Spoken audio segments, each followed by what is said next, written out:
Hello guys, welcome to Patrick TV GH. I'll be your host today. My name is Sicho and today I'm here with Patrick Abankwa Ba and we'll be discussing being smart in relationships. Stay tuned.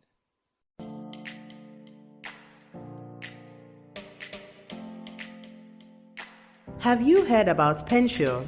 Pensure is a hospitalization benefit, disability and life insurance benefits package underwritten by Allianz Life Insurance for Pensions Alliance Trust, or PAT.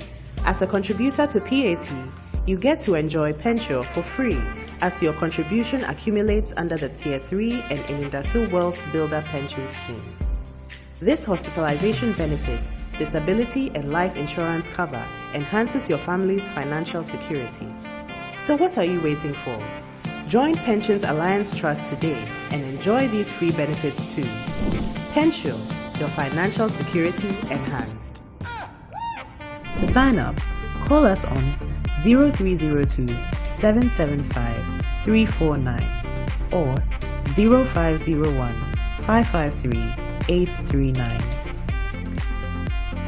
Email us at clientservice@pensionsalliancetrust.com or use the web portal on our website www.pensionsalliancetrust.com. Alternatively, you can reach us on any of our social media pages on Facebook, Instagram, or Twitter. Pensions Alliance Trust is available on your phone through the PAT app on both Android and iOS. Terms and conditions apply. Pensions Alliance Trust, securing your future. Adum City Estate is a property development company based in Tema and Kasoa, offering the middle-income earner affordable housing and comfortable living. If you're looking for quality, affordability and beginning the journey of turning your house into a home, then Adum City Estate is for you. We offer direct sales and ownership by way of mortgage commitment. Begin your home ownership journey today by visiting our website www.adumcityestate.com. Alternatively, you can pop into our offices at 35 Jani Ashi Street, East Legon, or give us a call on 050 128 9066 or 030 255 9792. Adum City Estate, the pride of housing. Welcome back from the commercial break. We're going to dive straight into the topic today. Being smart in relationships. Okay, so in my opinion, I believe relationships are investments. What are your thoughts anyway? As we go on, investments in the sense that they are emotional, physical, and financial. Today we'll be looking more from the financial view in relationships. So I'm going to have the money man and analysis man discuss this with me, and then let's see how it goes. So, I already know that we're going to bump heads with some of the things we are going to discuss. But then again, I want us to, first of all, discuss both parties' source of income. Do you think it's advisable or fair to ask what your partner does early on in the relationship? Okay, thank you very much for having me on the show. It feels weird to be sitting on this side. I know, right? It feels weird to be sitting on your side. Okay, but I think it's a very important topic and a question that you ask about getting to know the financial position of your partner on the dates. What I believe in is that the purpose of every date, for me, is to lead to a marriage. Okay. So if you want to see what is going to happen in the marriage, then you should prepare yourself whilst you are dating. Exactly. And of course, the issue of knowing your financial position is very important. Okay. But there's a limit to which you should open up in the relationship. Okay. It depends on how long you've known the person. You don't just go on a first date, in my view. Okay. First date, meet the person, go for a couple of drinks. That'll be too soon. They begin to just dive deep. Okay, this is my salary. This is how much I'm earning. Bonus. For me, it's weird. So let's say how many months time frame? Okay, it's not really about the months. Okay. It's how deep you know the person.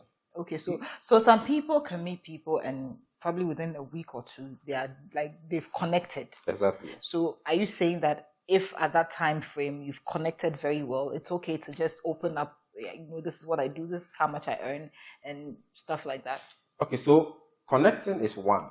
Okay. But you need to build trust with the person. Okay. And I don't think trust can be earned and built within a matter of a week or two. Okay. It takes a while. Okay. So once you're able to build that trust, then you'll be able to open up to looking at figures. I mean, you can tell the person, okay, I'm earning in the range of this or that. Okay. That's my view. What about yours?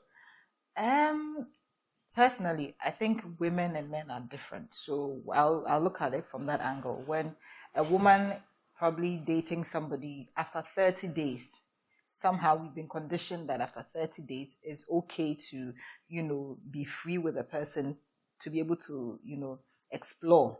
Okay. Yeah. So after the 30 days, 90 days, 60 days, we tend to want to know. Do you understand?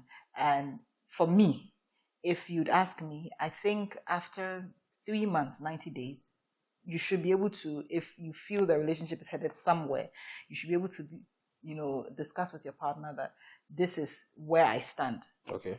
And this is probably where you stand. So at the end of the day, this is our combined earnings. If it is toward a goal, then, we save towards that.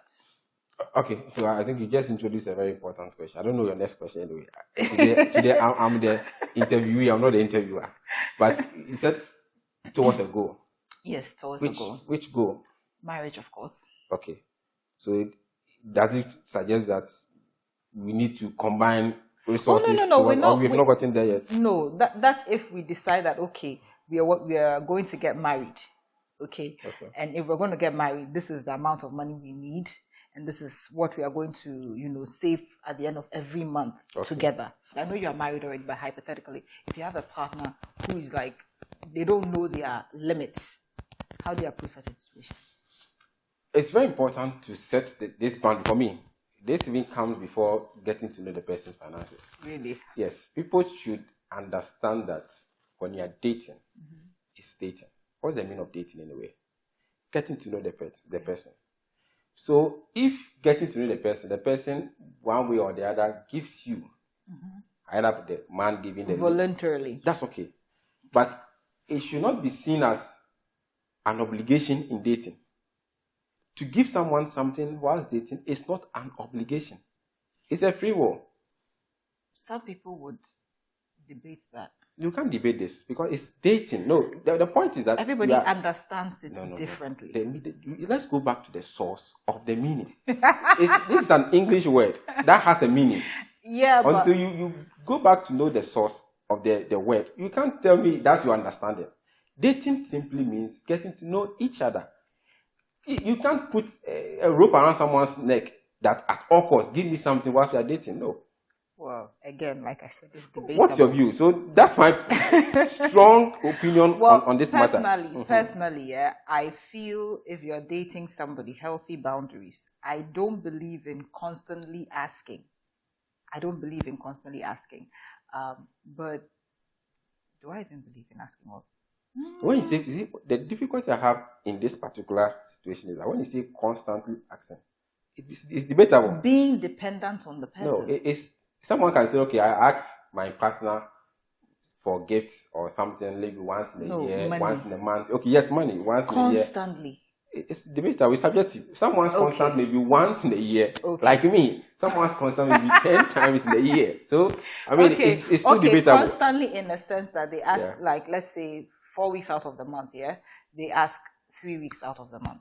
That's your constant. Yes. That's your understanding. Yes, that's my constant. Okay. So if every week or every week out of 3 weeks out of the month, your partner keeps asking, "Oh babe, I'm broke. Oh babe, I'm broke." Broke, just saying. Where we look for a job then work now? That is a broke. So please, I beg you. I beg you. No, because at the end of the day, it's happening. Okay. It is whether you're doing it or not, it is happening. And is it good? It's not. Yes. It's not. That's the point. But again, let me play the devil's advocate. It's not. But at the end of the day, some people don't have it. Maybe they're looking for jobs But in the interim, what do? They go into the mindset. They go into the relationship with the mindset of, I have found a financier. It's wrong. Don't even explain. It's wrong to go into a relationship with the mindset that your partner is going to look after you. Again, I said it's wrong. I know, and I acknowledge it's wrong. But at the end of the day, again, like I said, it's happening. Yeah, but it's wrong. You are in a relationship thinking that the other person should be looking after you. Yeah. No, that's totally different. When the person can give you when he feels like giving you, it's not like when you are in need. It's different from, for example, you come into a relationship, you were working, then suddenly you lost your work, no source of livelihood. Your partner can decide to. That's different, but not. Yes. For example, it's your birthday, he doesn't buy you a new phone, then it becomes an issue.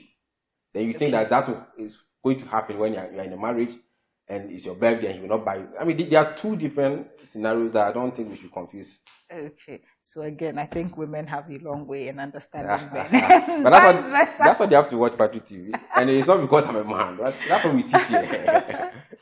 Okay, so moving on, I'm thinking, how often is too often for dates and then gifts in a relationship? Gifts? Yes, gift giving, going on dates, vacations and stuff.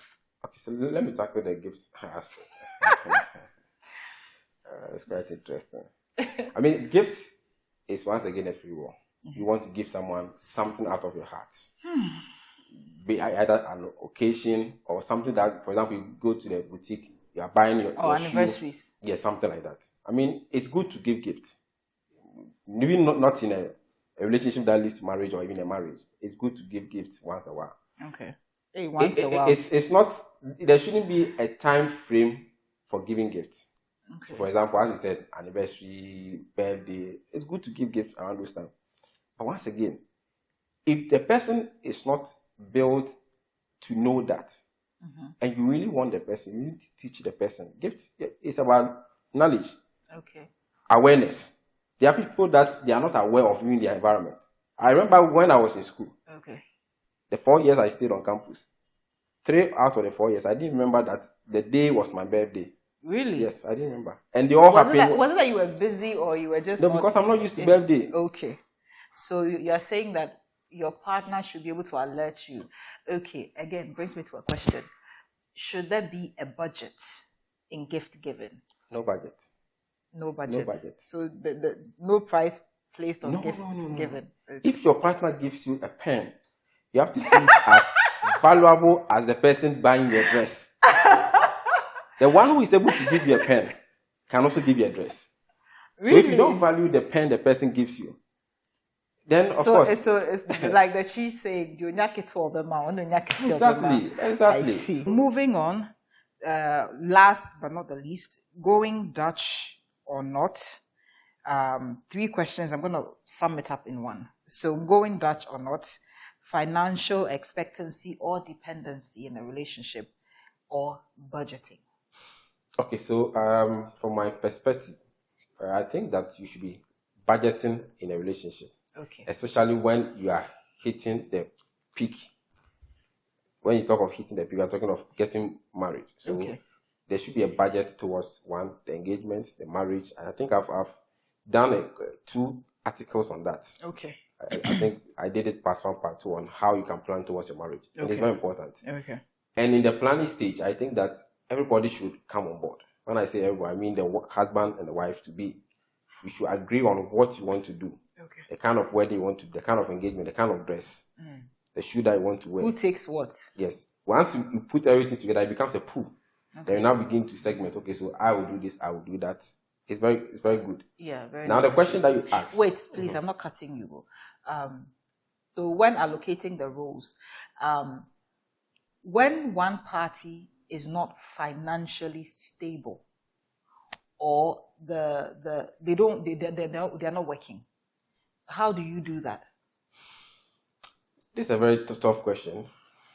Or you shouldn't be getting married at all if one is not working. I think if you've answered the question, I think you answered the question. You see, it's very difficult when one partner or party is not working and you enter into a marriage. Very difficult. Yes, you can talk about understanding the other one who has money, who supports him. But realities of life. But I mean, it's very difficult. At a point in time, if the one who is not working does not get a livelihood as soon as possible, maybe the other person will begin to see the one who is not working as a burden. Yes, a liability. Yeah, and instead of an asset. Yes, and when it drags on for a very long time, then that's when the issues begin to. Yeah. So, as much as possible, you should be doing something. Even if whatever you are doing does not give you enough as your partner, be doing something. So enough to take care of, the basic things at home, groceries and stuff. Yeah, basic things at home. Okay. So I'm listening. Go on. So as I was saying, so when you're going on a date, I mean, there should be a clear understanding who is paying the bill. Who's paying? So it doesn't matter who is inviting who. No. They should just agree. So okay, I'm going to ask this question that might probably be offensive to the feminists nowadays. Is it right for a man to pay on the first date, second date, or any other dates you go on? If the man wants to pay, he can pay. So if the man doesn't want to pay? Yes, then there should be a clear understanding of who is paying what. Before not when you've ordered the food. No. You should know how much you want to spend on a date before you get there. Don't go to a place and start ordering because you think the man came with a Jaguar. What if on that particular day, that man is broke? So that's my personal view. But I mean, some of these things, they are not cast in stones. I mean, it shouldn't be seen as a universal thing. So that's what Patrick is saying. So that's of course. It has to be an agreement and understanding between you and your partner. Your partner. But as much as possible, whether you are the man or the woman, try as much as possible to respect the other person. Respect their pocket. Yeah. And don't go and put so much pressure. You're begging. You haven't eaten for a whole week. Then one day you want to eat everything. It when you said putting pressure on somebody's pockets, I learned the hard way. And every time I have a conversation with somebody regarding maybe, I want to come and do this for you, I want to take you, the first question I ask is, what is the budget? And at first, it was a little odd. Some guys do get offended. Some girls do get offended. And I'm like, I don't know how much you're willing to spend. By knowing what you're willing to spend, I'll be able to buy. When I go shopping, personally, I have my calculator on. My sister always laughs at me. Everything I take, I calculate. I calculate. By the time I get to the cashier, I know this is what I'm expected to pay. So if VAT the kahokrana, I know it's not going to be much. And I believe that when you go out with some people and you do that, they feel say, this lady is too cheap, she's too this, she's too that. But I don't want to be surprised there. Because if I'm coming from the house, I came with a budget. So again, I have to leave with that budget or within that budget. So I think relationships overall, the financial talk should be had. Yeah. It's a conversation that you shouldn't skip. That's